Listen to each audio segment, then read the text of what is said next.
com muita alegria que eu venho aqui compartilhar com os irmãos, ter comunhão com os irmãos, né, e trazer algo daquilo que o Senhor tem falado ao meu coração, de acordo também com o tema, né? Bom, me chamo Samuel Fantasini, como ele já disse, né? Na verdade, você acredita, Henrique, que eu cometi um erro? Eu mandei minha idade errada. Faz tão pouco tempo que eu fiz aniversário que eu Tranquilo. esqueci que eu tinha feito 20 anos. Aí lá no banner ficou com 19, É né? benção, eu Então, sei que mas eu tenho 20 anos. você quis deixar você um pouco mais jovem, tranquilo. Então, né? 2 décadas agora, né? Então, e bom, eu sou cantor lírico, basicamente praticamente desde os 13 anos. Comecei fazer Unesp, saindo do terceiro ano do ensino médio, em música, né?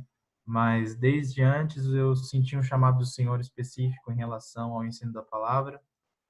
E isso não significa que eu tenha abandonado a música, nem o canto lírico de maneira nenhuma, mas significa que eu tenho visto que eu continuo estudando canto, continuo, né, tendo minhas apresentações até, né, mas agora eu tenho um tempo maior para poder dedicar ao Senhor e à sua palavra, ao estudo da palavra, que eu creio ser algo que o Senhor desde antes já havia me chamado especificamente. Bom, creio que é isso que eu poderia falar.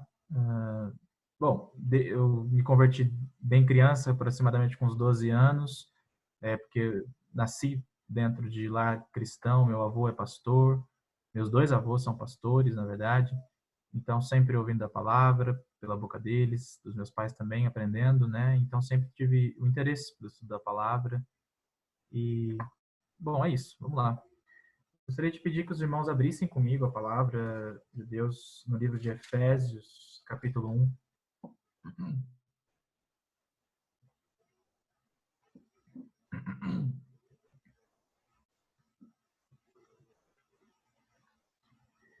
Efésios 1, vamos a partir do versículo 7. Nos lembrando, eu acho que foi o Felipe, né, que falou sobre Efésios 1, sobre as bênçãos espirituais, né? Eu cheguei a ver um pouquinho. Se eu não me engano, foi o Felipe É, mesmo. Isso mesmo. sim, Felipe Bauman, né? é. Lembrando que no versículo 3, Paulo diz, né, bendito Deus e Pai de nosso Senhor Jesus Cristo, qual nos tem abençoado ou nos abençoou com toda sorte de bênção espiritual nas regiões celestiais, em Cristo. Paulo nunca deixa as coisas de maneira jogada, ou seja, essas bênçãos ele traz agora até o versículo 14, né? Então vamos ler a partir do versículo 7, que tem mais uma bênção aqui, né, que é a redenção no amado, no qual, no amado, que ele disse no versículo 6, temos a redenção pelo seu sangue e a remissão dos pecados, segundo a riqueza da sua graça. Versículo 8, que Deus derramou abundantemente sobre nós em toda sabedoria e prudência. E aqui o 9 e o 10 que eu gostaria de focar. Desvendando-nos o mistério da sua vontade, segundo o seu beneplácito, que propusera em Cristo. Versículo 10. De fazer convergir nele, em Cristo, na dispensação da plenitude dos tempos, todas as coisas, as que estão nos céus e as que estão na terra. Gostaria que os irmãos abrissem comigo também Colossenses, capítulo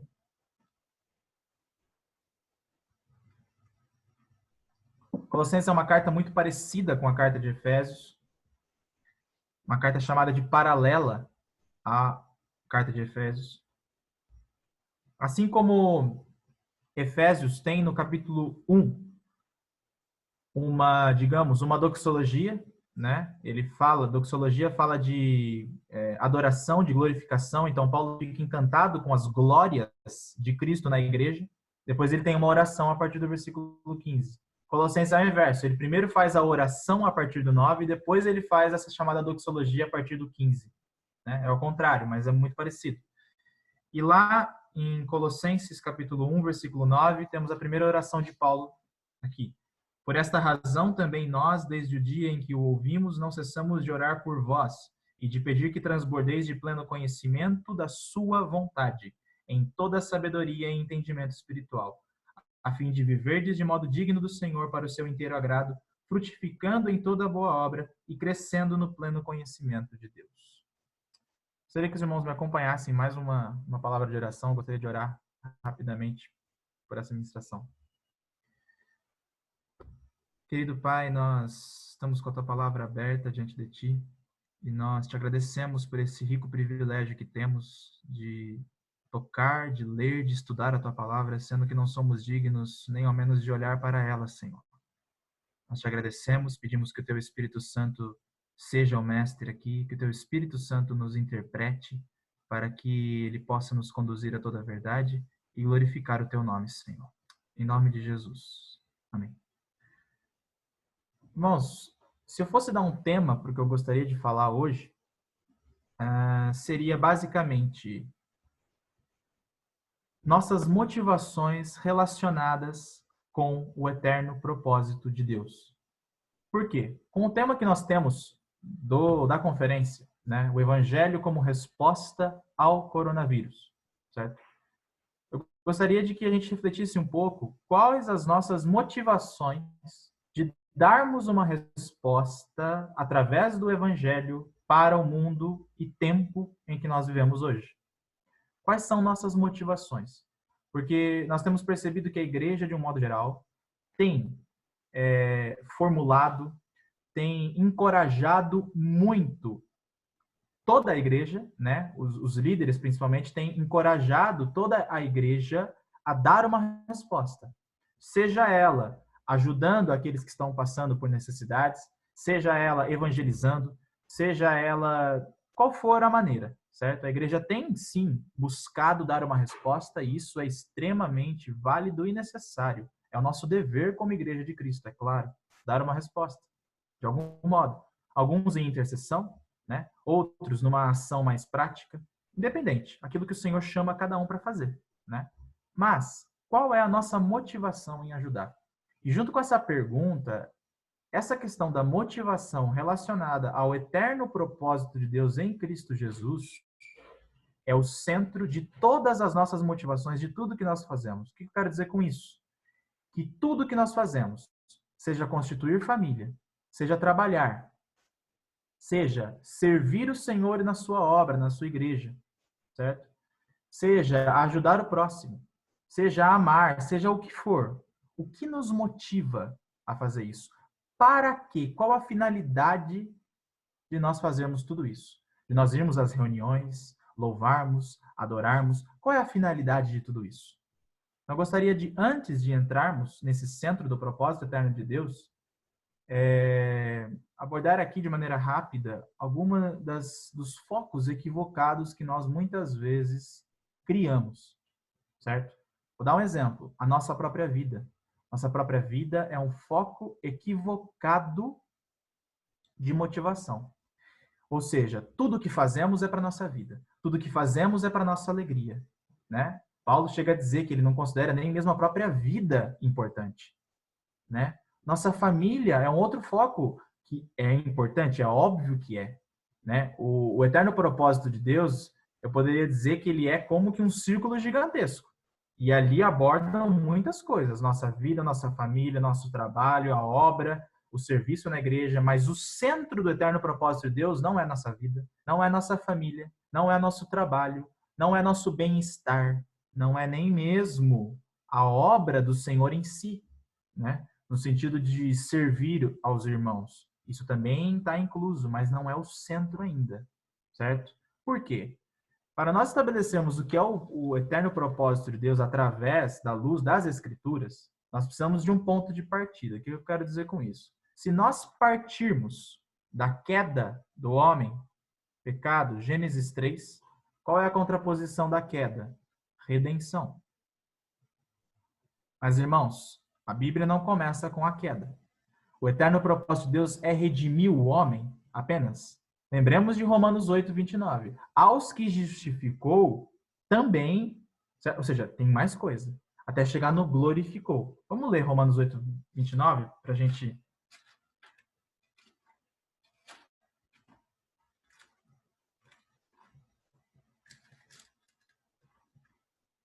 Romanos 8, a partir do 29, diz assim: porque aos que de antemão conheceu, também os predestinou, para serem conformes à imagem do seu filho, a fim de que ele seja o primogênito entre muitos irmãos. Agora no 30 aqui, ó. E aos que predestinou, a esses também chamou. E aos que chamou, a esses também justificou. E aos que justificou, a esses também glorificou. Ou seja, se o nosso ponto de partida para entender o eterno propósito de Deus começa na queda, nós vamos cair na redenção, na justificação. Mas você vê que não termina aqui. Então vamos dar um passo atrás. Certo? Antes da queda. O que temos antes da queda? Ora, o governo do homem sobre todas as coisas. Passamos o homem à nossa imagem, à nossa semelhança, para que ele domine o governo do homem. Então, se pensamos que o eterno propósito de Deus tem como ponto de partida o governo do homem, podemos pensar que tudo o que Deus fez, todo o enviar do Filho, do Espírito Santo, tudo o que Deus fez é para restaurar ao homem o seu governo. Mas também não é isso. Agora, podemos pensar que é a criação, né? Todo o propósito de Deus é restaurar a beleza da criação. Mas, irmãos, peço que os irmãos reflitam comigo e considerem isso aos pés do Senhor. Existe um texto na Bíblia que é mais antigo que Gênesis 1:1. Existe um princípio que é mais antigo que o princípio de Gênesis. O princípio de Gênesis é o princípio da criação. Mas existe um princípio que é antes do princípio da criação. Esse é o princípio de João. No princípio era o Verbo. O princípio de João é anterior ao princípio de Gênesis. Porque o princípio de Gênesis é o princípio da criação. Mas se o eterno propósito de Deus não começa na queda, não começa no governo do homem, não começa na criação, onde nós caímos antes da criação? No próprio Deus. Ele é o centro do próprio propósito dele. Ora, Efésios 3 diz, ao propósito eterno de Deus, que ele estabeleceu em Cristo. Ou como diz Efésios 1 aqui, que propusera em si mesmo, de fazer convergir em Cristo. Cristo é Deus. Ou seja, o propósito eterno de Deus é o próprio Deus. No princípio era o Verbo estava com Deus e o Verbo era Deus. Ele estava no princípio com Deus. Agora, no versículo 3 do capítulo 1 de João, que ele vai entrar no princípio da criação. Todas as coisas foram feitas por intermédio dele. Sem ele, nada do que foi feito se fez. Né? Então, irmãos, o que eu quero dizer com isso? É que se tudo que fizermos, né, nesse momento que estamos vivendo, e também independente, né, desse momento de crise que nós estamos vivendo, se não for motivado por uma pura, ou melhor, por um puro desejo de glorificar o próprio Deus em si, independente dos nossos desejos e dos nossos anseios, será inútil, irmãos. Se nós dermos uma resposta ao mundo e que nós não formos motivados, por exemplo, que eu quero dizer o seguinte, eu vou ajudar aquela pessoa, mas, Senhor, por amor a ti. Senhor, eu constituo uma família para a glória do teu nome. Senhor, eu sirvo na igreja para a glória do teu nome, não para a minha glória e nem diretamente pelo irmão. Quando a gente ajuda os irmãos uns aos outros, o amor mútuo que temos na igreja, o serviço que fazemos na igreja, irmãos, não deve ser motivado por um amor direto para a pessoa. Eu quero dizer, é primeiro para Deus e Deus conduz o nosso amor para o próximo. Primeiro, amar a Deus. Esse é o amor direto. Isso é ágape. E nós amamos os irmãos porque amamos a Deus. Ele é o amor. Ele conduz o nosso amor para o próximo. O que eu quero dizer, então, irmãos, é que nós devemos ser motivados pela glória do Senhor. Essa é a preocupação de todo o Antigo Testamento. A glória de Deus na casa de Deus. Né? E eu gostaria que os irmãos voltassem comigo em Colossenses 1, naquele texto que nós já lemos.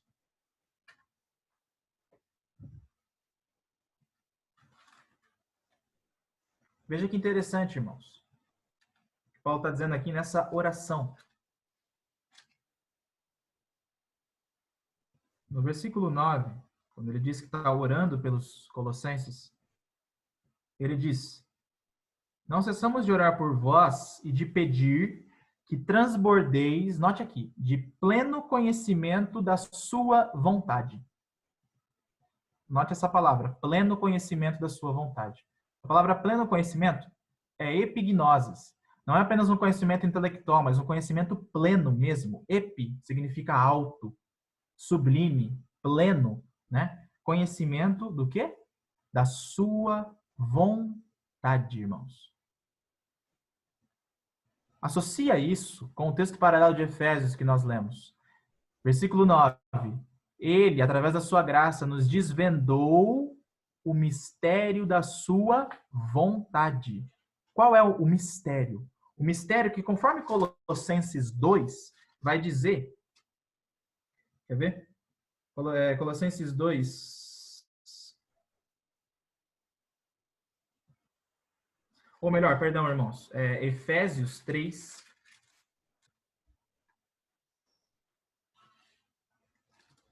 Efésios 3, Paulo vai dizer, agora não vou me lembrar o versículo. Aqui, no versículo 4 de Efésios 3, Paulo está dizendo aqui, ó. Pelo que quando me ledes, ou seja, quando vocês estiverem me lendo, né, lendo o que eu escrevi, podeis compreender o meu discernimento do mistério de Cristo, o qual, versículo 5, em outras gerações não foi dado a conhecer aos filhos dos homens, como agora foi revelado aos seus santos apóstolos e profetas. Irmãos, o mistério do eterno propósito, vontade. Podemos colocar como sinônimos aqui, vontade e propósito. O eterno propósito de Deus, a eterna e suprema vontade de Deus. Conforme agora, Colossenses 2, versículo 2. Para que o coração deles seja confortado e vinculado juntamente em amor, e eles tenham toda a riqueza de forte convicção do entendimento para compreenderem plenamente o mistério de Deus, vírgula, Cristo. Cristo é o mistério de Deus, que foi revelado na encarnação, né? Óbvio que tínhamos as tipologias, tínhamos as profecias, mas foi revelado plenamente na sua encarnação. Em Cristo, estão escondidos todos os tesouros da sabedoria e do conhecimento. Ou seja, irmãos, o eterno propósito de Deus, voltando agora para Efésios 1, 9 e 10, é fazer convergir em Cristo todas as coisas. Ele é o centro. O Filho unigênito do Pai é o centro do coração do Pai. E o desejo do Pai em nos salvar, o desejo do Pai em nos justificar e em nos glorificar é fazer com que nós sejamos parecidos com Cristo. Porque só Cristo é um Filho perfeito. Nós somos imperfeitos. Só Cristo é perfeito. Então, a única maneira de Deus Pai ter prazer em nós é nós sendo conformados à imagem do seu único e primogênito e maravilhoso e unigênito também Filho, que é Jesus. Ele é o Filho unigênito e primogênito do Pai, em quem o Pai tem todo o prazer. Lembre-se de Colossenses 1,15, diz que todas as coisas foram criadas para Ele, foram criadas por Ele, por intermédio dEle, nele e para Ele. Nele todas as coisas subsistem. Tudo foi criado por Ele, para Ele, e são dele todas as coisas. De Cristo, tudo que o Pai criou, desde o início, foi como um presente para o seu filho. Você imagina quando os nossos pais humanos perguntam assim, filho, isso aqui é um presente de aniversário? Espero que os irmãos me entendam aqui. E você diz, sim, pai, eu quero. Então é como se o pai dissesse para o filho o seguinte, então vamos construir juntos. Então o Pai, o Filho e o Espírito Santo se unem para criar todas as coisas, desde as criaturas mais elevadas como os serafins, até as mínimas criaturas, lá de bactérias, etc. Tudo foi criado para o Filho, como um presente do Pai para o Filho, inclusive eu e você. Talvez nós sejamos a melhor parte deste presente, mas também ainda somos um presente do Pai para o Filho. Por isso, na dispensação da plenitude dos tempos, ele há de convergir tudo em Cristo. Por isso que nós devemos buscar sermos conformados desde já à imagem de Cristo. Então guarde esses textos, irmãos. Efésios 1, 9 e 10. Colossenses 1, 9. Veja o que diz em Colossenses 1, 9. Ele está dizendo o seguinte, que vocês devem, os colossenses, devem conhecer a vontade de Deus para, desse modo, ou seja, conhecendo a vontade de Deus, é que vocês andarão de maneira digna. É que vocês darão frutos em boas obras. Você percebe, irmão? Ou seja, o nosso desejo, o anseio de andar de maneira digna, o nosso anseio de dar frutos em tudo que fazemos, tem que ser motivado pela glória de Deus, tem que ser motivado pelo eterno propósito de Deus estabelecido em Cristo Jesus, o qual é convergir no próprio Cristo todas as coisas. né? Então, isso é um encorajamento muito forte para nós, irmãos, nos tempos em que nós vivemos aqui, de tudo o que fizermos ter como motivação. Senhor, eu estou fazendo isso para a tua glória. Senhor, eu estou fazendo isso para a tua glória. Né? Darmos uma resposta ao coronavírus, a tudo que estamos vivendo, é como motivação a vontade e o eterno propósito de Deus. Amém, irmãos? E gostaria também de ler o texto de 2 Coríntios 3.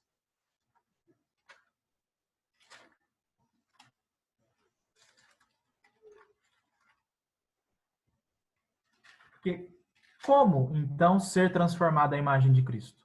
Como, então, ser conformado? Ora, Paulo nos dá a receita. 2 Coríntios 3, versículo 17 e 18. Ora, o Senhor é Espírito, e onde está o Espírito do Senhor, aí há liberdade. E todos nós, com o rosto desvendado, contemplando como por espelho a glória do Senhor, somos transformados de glória em glória na sua própria imagem, como pelo Senhor, o Espírito.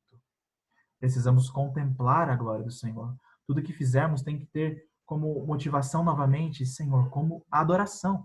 Irmãos, toda a teologia de Paulo terminava com os joelhos dobrados. Irmão, toda a teologia de Paulo termina com doxologia. O que é doxologia? Doxo é glória, logia, estudo da glória. Então seria basicamente com glorificação. Veja, depois que Paulo faz toda aquela maravilhosa exposição acerca da justificação de Romanos 1 até o capítulo 8, o que ele termina dizendo? Ora, nem morte, nem vida, nem principados, nem potestades, nem o porvir, nem o passado, nem o futuro, nem a altura, nem a profundidade, nem nada poderá nos separar do amor de Cristo. Você acha que Paulo falou aquilo simplesmente com intelectualismo? Ele estava de joelhos dobrados naquele momento, irmão. Quando ele continua ainda em Romanos, né, os capítulos 9 e 11, ele termina 11 dizendo, profundidade da sabedoria e do conhecimento de Deus. Irmãos, permita-me contar uma história aqui, que Spurgeon, creio que todos aqui devem conhecer, né, esse pregador. Quando estava pregando, certa vez, eu não me lembro aonde, uma certa pessoa, que era, na verdade, se eu não me engano, ele não era cristão, né? Ele ouviu a pregação de Spurgeon e escreveu o seguinte. Isso é o que o cara escreveu, tá? Abram aspas aqui. Eu falaria muito melhor do que ele. Eu tenho mais eloquência do que ele. Mas como eu desejaria ter aquele ó que ele dizia. O que eu quero dizer com isso? Esse ó, quão bom e agradável. Ó, profundidade da sabedoria e do conhecimento de Deus. Essa pessoa aí, que não cria no Senhor, disse que desejava tanto, ansiava, como ele desejava, ter aquele ó de Spurgeon, aquele ó de contemplação, aquele ó de glorificação ao Senhor, de espanto diante da glória do Senhor. Ou seja, toda a teologia, tudo que estudamos, tem que ter como fim os nossos joelhos dobrados, a nossa adoração, a nossa glorificação ao Senhor. Lembre-se, irmão, vamos agora, estou terminando, tá? 2 Tessalonicenses 2.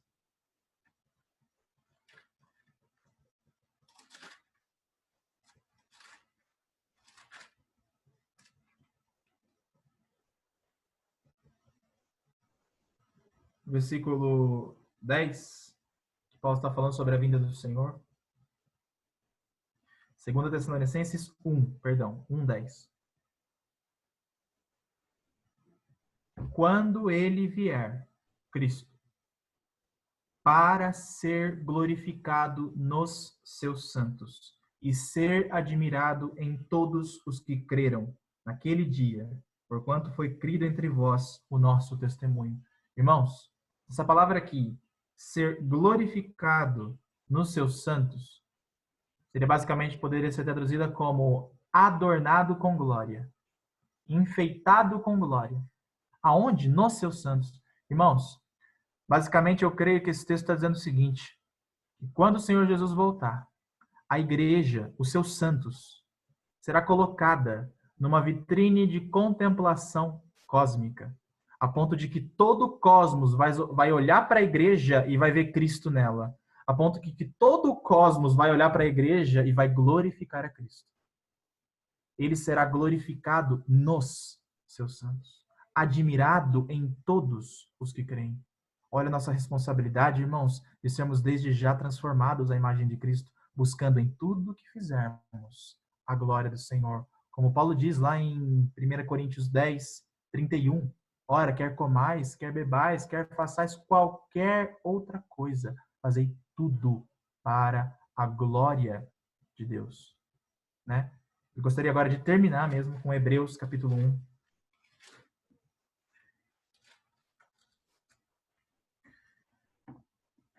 Versículo 1. Havendo Deus outrora falado muitas vezes e de muitas maneiras aos pais, pelos profetas, nestes últimos dias nos falou pelo Filho. Irmãos, Cristo é o falar final de Deus, é o falar definitivo de Deus. Deus falou por tudo aquilo que ele tinha falado no Antigo Testamento, de diversas maneiras, muitas vezes aos pais pelos profetas. Mas o falar final, o falar definitivo de Deus é a pessoa do Filho. A quem... Vejam aqui, irmãos, nós temos aqui, esse texto de Hebreus é tão magnífico que o autor de Hebreus nem sequer deu saudação, né? Ele está tão preocupado com as glórias de Cristo que ele já começa falando das glórias de Cristo. Ele nem sequer deu saudação. Já começa falando disso. E ele fala, veja aqui, irmãos, temos ao menos 8 glórias de Cristo aqui maravilhosas. A quem constituiu herdeiro sobre todas as coisas. Primeira glória. Pelo qual também Deus fez o universo. Ele que é o resplendor da glória e a expressão exata da sua pessoa, sustentando todas as coisas pela palavra do seu poder. Depois de ter feito a purificação dos pecados, assentou-se à direita da majestade nas alturas, tendo se tornado tão superior aos anjos quanto herdou mais excelente nome do que eles. Irmãos, ele é o herdeiro de todas as coisas. Todas as coisas foram feitas para ele. Né? E aqui o texto de Hebreus está dizendo no Filho como Deus, como Filho de Deus, ele é o herdeiro. Desde antes da criação, tudo foi criado para ele, como Deus. Ele, pelo qual também Deus fez o universo. Conforme vimos em Colossenses 1, diz que todas as coisas foram criadas para ele, por ele e são dele. E que também nele tudo subsiste. Isso indica que Cristo, ele é a esfera da criação, tudo foi criado nele. Ele é a razão da criação, tudo foi criado para ele. É o texto de Colossenses e de Hebreus que nós estamos vendo aqui. E ele é o veículo da criação, porque tudo foi criado por meio dele. Deus usou Cristo, ou melhor, o Filho, né? Cristo é o nome que ele adquire a partir da encarnação, mas Deus usou o Filho para criar, né? Ele é o herdeiro de todas as coisas. Ele sustenta todas as coisas pela palavra do seu poder. E nele tudo subsiste. Ele mantém tudo coeso. Ele mantém tudo unido. Tudo em harmonia. Ele é o resplendor da glória do Pai. Ele é a expressão exata da sua pessoa. Essa palavra expressão exata significa caráter. Essa palavra aí é caráter no grego. Essa palavra caráter era usada quando iam fazer... eu me esqueci agora o nome, marcações, como que uma forma, como que uma... por exemplo, numa máquina de escrever, né, você tem lá a forma da letra. Ou seja, você aperta a tecla A, aparece a letra A. Isso significa que o Filho, ele é como a mesma essência do Pai. No sentido de que tudo que o Pai é expresso na pessoa do Filho. E aqui, depois de ter feito a purificação dos pecados. Agora, a purificação dos pecados já é uma glória de Cristo como homem, não mais como Deus. Certo? Então você tem essas primeiras glórias como Deus e agora começam as glórias dele como homem. Porque como homem ele fez a purificação dos pecados. Ele teria que ser provado em tudo como homem, com exceção do pecado. Como diz também em Hebreus, capítulo 2 no final e no capítulo 4 também no final. E como homem ele se assentou à direita da majestade nas alturas, tendo se tornado tão superior aos anjos. Ora, como Deus ele já não era superior aos anjos? É óbvio que sim, mas ele se fez menor que os anjos, como foi profetizado no Salmo 8, segundo lemos em Hebreus 2. Hebreus 2 interpreta esse salmo dizendo, E se referia ao Messias, dizendo que ele se fez menor que os anjos, mas agora, como homem, ele se tornou superior aos anjos e herdou. Ora, ele já não é o herdeiro de todas as coisas? Acabou de dizer que ele é herdeiro, mas está dizendo que ele herdou um nome mais excelente do que os anjos, como homem, porque ele é herdeiro como Deus. Mas agora ele conquistou por mérito, como homem, nas mesmas condições que nós, ele conquistou um nome mais excelente do que os anjos. Ele conquistou o direito de se assentar à destra da majestade nas alturas. Ah, irmãos, como precisamos contemplar esse Cristo para que sejamos transformados à sua imagem e assim possamos andar de maneira digna. Assim possamos dar todas as respostas que precisamos dar, sendo motivados pela glorificação do Senhor. Que o Senhor nos ajude nisso, né? Possamos levar esses textos aos pés do Senhor. Eu peço para todos os irmãos aqui, levem esses textos aos pés do Senhor, considerem na luz do Senhor esses textos, para que, de fato, possamos ser motivados, inspirados, né? Pela glória do Senhor e não pelas nossas motivações. Não por aquilo que consideramos o eterno propósito nosso, mas o eterno propósito de Deus estabelecido em Cristo, né? Que o Senhor seja glorificado com tudo isso. Não o nosso ego, não o nosso trabalho, não a nossa obra, nada que não seja Ele. Um servo do Senhor, não sei se os irmãos aqui conhecem, do século passado, um chinês foi responsável por um dos maiores avivamentos na China, chamado Watchman Nee. Esse irmão, depois vocês podem pesquisar, ele foi preso por ser cristão, pela influência que ele estava tendo na China. Ele foi preso por Mao Tse Tung, prendeu ele pelo crime de ser cristão. Ele ficou 20 anos numa cela de 1,85 m por 2,25 m. Isso é quase que uma cama, irmãos. Ficou 20 anos preso numa cela dessa, sem a luz do sol. E no final da vida dele, ele estava com, depois de 20 anos preso, ele tinha 1,85 m, 1,80 m, perdão, e com 34 quilos, magro, né? E esse irmão, meus irmãos, ele continuava todos os dias cantando e louvando ao Senhor, até que chegou o ponto de que o carcereiro dele foi perguntar: Pastor Ni, o senhor ainda está aí? Né? E ele vai conversando com o Watchman Nee, né?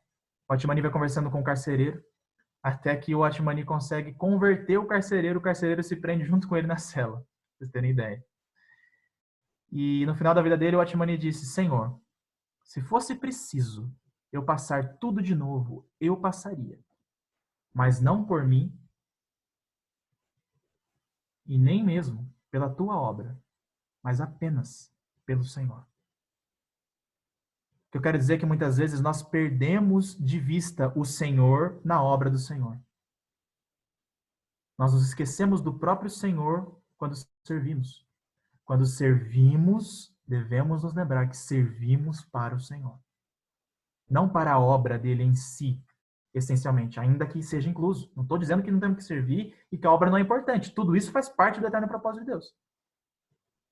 Mas qual a nossa motivação? O próprio Senhor, o nosso amado, o amado de nossa alma, né? Aquele em quem nós devemos ter todo o nosso prazer. Ora, se Cristo tinha tudo aquilo que satisfazia o coração do Pai, quem somos nós para não nos satisfazermos com Cristo? Se Cristo satisfez o coração do Pai, porque nós não nos satisfaremos com Cristo. Amém, irmãos? Eu espero que os irmãos levem esses textos aos pés do Senhor, considerem eles em oração, para que o Senhor possa falar no nosso coração e sejamos motivados pela glória dele. Em nome de Jesus. Gostaria de orar. Senhor, nós te agradecemos pela tua rica e gloriosa palavra e pedimos, Senhor, eu peço especificamente, Senhor, que se saiu algo errado da minha boca, Senhor, que o Senhor faça esquecer no coração dos irmãos, na mente deles, e que o Senhor possa edificar apenas aquilo que é da tua vontade, Senhor. Apenas aquilo que é de acordo com a tua santa e poderosa palavra. Tua palavra é viva e eficaz, mais penetrante que qualquer espada de 2 gumes. E pedimos que ela venha, sim, separar a alma de espírito, que ela venha, sim, julgar todas as disposições do nosso coração, Senhor, para que possamos nos convergir a Cristo desde já. Porque sabemos que todo o mundo há de se dobrar diante dos teus pés. Mas nós queremos nos dobrar desde já, Senhor. Pedimos em nome de Jesus, Senhor, que o Senhor fale no coração de cada um de nós aqui, para que possamos nos quebrantar diante de Ti. Em nome de Jesus.